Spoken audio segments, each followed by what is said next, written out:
जय माता दी। आज हम नवरात्रि का तीसरे दिन में हैं। आज हम तीसरे दिन का चौथा अध्याय पढ़ेंगे। आप सभी को नवरात्रि की हार्दिक शुभकामनाएं। चौथे अध्याय इंद्रादि देवताओं द्वारा देवी की स्तुति। ध्यान। सिद्धि की इच्छा रखने वाले पुरुष जिनकी सेवा करते हैं तथा देवता जिन्हें सब औरों से घेरे रहते हैं, उन जया नाम वाली दुर्गा देवी का ध्यान करें। उनके श्री अंगों का आभा काले मेघ के समान श्याम है। वे अपने कटाक्ष से शत्रु समूहों को भय प्रदान करती है। उनके मस्तक पर आबद्ध चंद्रमा की रेखा शोभा पाती है। वे अपने हाथों में शंख, चक्र, कृपाण और त्रिशूल धारण करती है। उनके 3 नेत्र है। वे सिंह के कंधे पर चढ़ी हुई है और अपने तेज से तीनों लोकों को परिपूर्ण कर रही है। इसी कहते हैं अत्यंत पराक्रमी दुरात्मा महिषासुर तथा उसकी दैत्य सेना के देवी के हाथों से मारे जाने पर इंद्र आदि देवता प्रणाम के लिए गर्दन तथा कंधे झुकाकर उन भगवती दुर्गा का उत्तम वचनों द्वारा स्तवन करने लगे। उस समय उनके सुंदर अंगों में अत्यंत हर्ष के कारण रोमांच हो आया था। देवता बोले, संपूर्ण देवताओं की शक्ति का समुदाय ही जिनका स्वरूप है तथा जिन देवी ने अपने शक्ति से संपूर्ण जगत का व्याप्त कर रखा है, समस्त देवताओं और महर्षियों की पूजनीय उन जगदम्बा को हम भक्ति पूर्वक नमस्कार करते हैं। वे हम लोग का कल्याण करें। जिनके अनुपम प्रभाव और बल का वर्णन करने में भगवान शेषनाग, ब्रह्मा जी तथा महादेव जी भी समर्थ नहीं है। वे भगवती चंडी का संपूर्ण जगत का पालन एवं अशुभ भय का नाश करने का विचार करें। जो पुण्यात्माओं के घरों में स्वयं ही लक्ष्मी स्वरूप में, पापियों के यहाँ दरिद्रता रूप से युद्ध अंत करण वाले पुरुषों के हृदय में बुद्धि रूप से, सत्पुरुषों में श्रद्धा रूप से तथा कुलीन मनुष्य में लज्जा रूप से निवास करती है।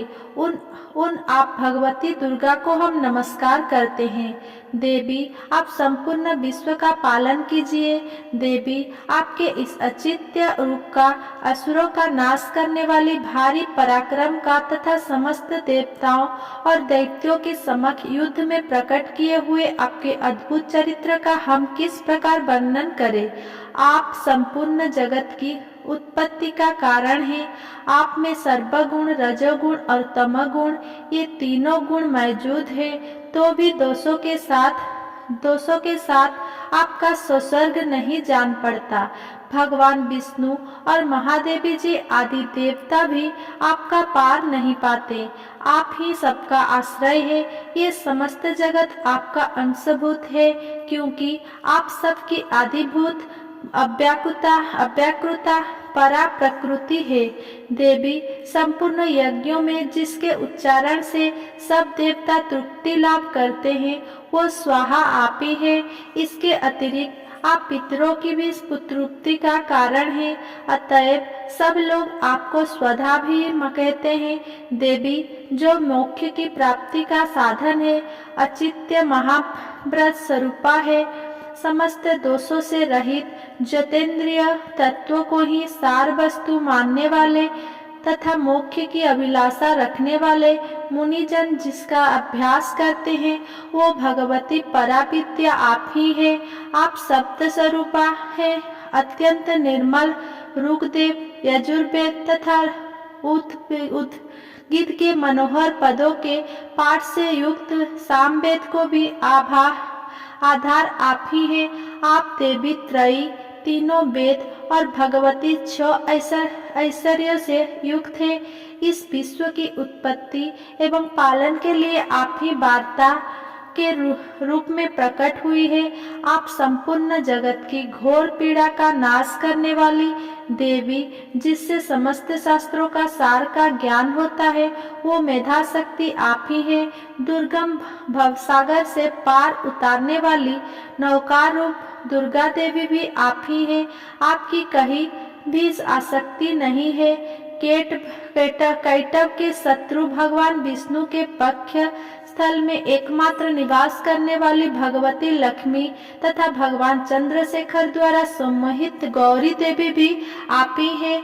आपका मुख मंद मुस्कान से सुशोभित निर्मल पूर्ण चंद्रमा के बिंबों का अनुकरण करने वाला और उत्तम सुवर्ण की मनोहर कांति से कमनीय है। तो भी उसे देखकर महिषासुर को क्रोध हुआ और सहसा उसने उस पर प्रहार कर दिया। ये बड़े आश्चर्य की बात है देवी, वही मुख जब क्रोध से युक्त होने पर उदय काल के चंद्रमा की भांति लाल और तनी हुई भौहे के कारण विकराल हो उठा, तब उसे देखकर जो महिषासुर के प्राण तुरंत नहीं निकल गए, ये उससे भी बढ़कर आश्चर्य की बात है, क्योंकि क्रोध में भरे हुए यमराज को देखकर भला कौन जीवित रह सकता है। देवी, आप प्रसन्न हो। परमात्मा स्वरूप आपके प्रसन्न होने पर जगत का अद्भुत दय होता है और क्रोध में भर जाने पर आप तत्काल ही कितने कृतों का सर्वनाश कर देते हैं, कुलों का सर्वनाश कर डालती है। ये बात अभी अनुभवों में आई है, क्योंकि महिषासुर की यह विशाल सेना क्षण भर में आपके कोप से नष्ट हो गई है। सदा अभ्युदय प्रदान करने वाली आप जिन पर प्रसन्न रहती है, वे ही देश में सम्मानित है। उन्हीं को धन और यश की प्राप्ति होती है। उन्हीं का धर्म कभी शिथिल नहीं होता तथा वो ही अपने धृष्ट पुष्ट स्त्री पुत्र और मृत्यु के साथ धन्य माने जाते हैं। देवी, आपके ही कृपा से पुण्यात्मा पुरुष प्रतिदिन अत्यंत श्रद्धा पूर्वक सदा सब प्रकार के धर्मानुकूल कर्म करता है और उसके प्रभाव से स्वर्गलोक में जाता है। इसलिए आप तीनों लोकों में निश्चय ही मनोवांछित फल देने वाली हैं। माँ दुर्गे, आप स्मरण करने पर सब प्राणियों का भय हर लेती है और स्वस्थ पुरुषों द्वारा चिंतन करने पर उन्हें परम कल्याणमयी बुद्धि प्रदान करती है। दुख दरिद्रता और भय हरने वाले देवी, आपके सिवा दूसरी कौन है जिसका चित्त सबका उपकार करने के लिए सदा ही दयाद्र रहता है। देवी, इन राक्षसों के मारने से संसार को सुख मिले तथा ये राक्षस चिरकाल तक नरक में रहने के लिए भले ही पाप करते रहे हो, इस समय संग्राम में मृत्यु को प्राप्त होकर स्वर्गलोक में जाएं। निश्चय ही यही सोचकर आप शत्रुओं का वध करती है। आप शत्रुओं पर शास्त्रों का प्रहार क्यों करती है? समस्त असुरों को दृष्टिपात मात्र से ही भस्म क्यों नहीं कर देती? इसमें एक रहस्य है। ये शत्रु भी हमारे शास्त्रों से पवित्र होकर उत्तम लोक में जाएं। इस प्रकार उनके प्रति भी आपका विचार अत्यंत उत्तम रहता है। खड्ग के तेज पुंज की भयंकर दीप्ति से तथा आपके त्रिशूल के अग्रभाग की घनीभूत प्रभाव से चांदी आकर वो असुरों की आंखें फूट नहीं गई। उसमें कारण यही था कि वे मनोहर रोशनियों से युक्त चंद्रमा के समान आनंद प्रदान करने वाले आपके इस सुंदर मुख का दर्शन करते थे। देवी, आपका शील दुराचारियों के बुरे बर्तावों को दूर करने वाला है। साथ ही ये रूप ऐसा है जो कभी चिंतन में भी नहीं आ सकता और जिसकी कभी दूसरों से तुलना भी नहीं हो सकती, तथा आपका बल और पराक्रम तो उन दैत्यों का भी नाश करने वाला है जो कभी देवताओं के पराक्रम से भी नष्ट कर चुके थे। इस प्रकार आपने शत्रुओं पर भी अपनी दया ही प्रकट की है। वरदायिनी देवी, आपके इस पराक्रम की किसी के साथ तुलना हो सकती है तथा शत्रुओं को भय देने वाली एवं अत्यंत मनोहर ऐसा रूप भी आपके सिवा और कहाँ है? हृदय में कृपा और युद्ध में निष्ठुरता, ये दोनों बातें तीनों लोकों के भीतर केवल आप में ही देखी गई है। मातः आपने शत्रुओं को नाश करके इस समस्त त्रिलोकों की रक्षा की है। उन शत्रुओं को भी युद्ध भूमि में मारकर स्वर्गलोक में पहुंचाया है तथा उत्तम दैत्यों से प्राप्त होने वाली हम लोगों के भय को भी दूर कर दिया है। आपको हमारा नमस्कार है। देवी, आप शूल से हमारी रक्षा करें। अंबिके, आप खड्ग से हमारा रक्षा करें तथा घंटा की ध्वनि और धनुष की टंकार से भी हम लोग की रक्षा करें। चंडिके, पूर्व, पश्चिम और दक्षिण दिशा में आप हमारी रक्षा करें तथा ईश्वरी भूलोक की रक्षा करें। अंबिके, आपके कर पंचकों में शोभा पाने वाली खड्ग, शूल और गदा आदि जो अस्त्र हो, उन सब के द्वारा आप सब औरों से हम लोग की रक्षा करें। इस प्रकार जब देवताओं ने जगत माता दुर्गा की स्तुति की और नंदन बन के दिव्य पुष्पों एवं गंध चंदन आदि के द्वारा उनका पूजन किया, फिर सबने मिलकर जब भक्ति पूर्वक दिव्य धूपों की सुगंध निवेदन की, तब देवी ने प्रसन्न बदन होकर प्रणाम करते हुए सब देवताओं से कहा। देवी बोली, देवताओं, तुम सब लोग मुझसे जिस वस्तु की अभिलाषा रखते हो उसे मांगो। देवता बोले, भगवती ने हमारी सब इच्छा पूर्ण कर दी। अब कुछ भी बाकी नहीं है, क्योंकि हमारा यह शत्रु महिषासुर मारा गया। महेश्वरी, इतने पर भी यदि आप हमें और वर देना चाहती है तो हम जब जब आपका स्मरण करें तब तब आप दर्शन देकर हम लोगों के महान संकट दूर कर दिया करें तथा प्रसन्न मुखी अंबिके, जो मनुष्य इन स्तोत्रों द्वारा आपकी स्तुति करे, उसे वित्त, समृद्धि और वैभव देने के साथ ही उसकी धन और स्त्री आदि संपत्तियों की बढ़ाने के लिए आप सदा हम पर प्रसन्न रहें। ऋषि कहते हैं, राजन, देवताओं ने जब अपने तथा जगत के कल्याण के लिए भद्रकाली देवी को इस प्रकार प्रसन्न किया, तब वे तथास्तु कहकर वहीं अंतर्ध्यान हो गई। भूपाल, इस प्रकार पूर्व काल में तीनों लोगों का हित चाहने वाली देवी जिस प्रकार देवताओं के शरीर से प्रकट हुई थी, वह सब कथा मैंने कह सुनाई। पुनः देवताओं को उपकार करने वाली वह देवी दुष्ट दैत्य तथा शुंभ निशुंभ का वध करने एवं सब लीलाओं की रक्षा करने के लिए गौरी देवी की शरीर से जिस प्रकार प्रकट हुई थी, वो सब प्रसंग मेरे मुंह से सुनो। मैं उसका तुमसे यथावत वर्णन करता हूँ।